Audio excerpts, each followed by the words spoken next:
Hello guys, here is another tutorial on ArcadeQ YouTube channel. In this video, we are going to use this app. But before we proceed, make sure you have the Lucky Patcher, the MT Manager, the NP Manager, and the Anti-Split Android 2 installed on your phone.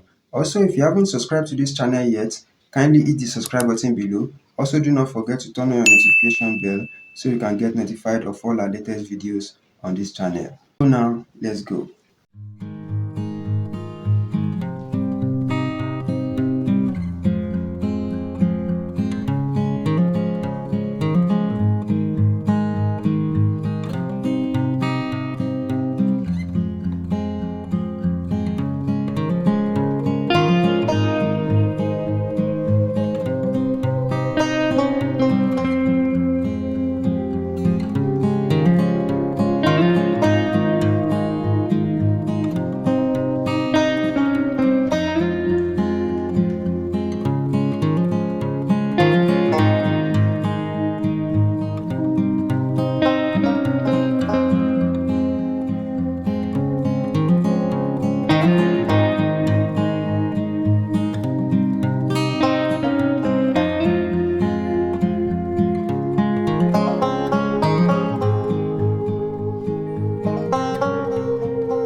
Thank you for watching.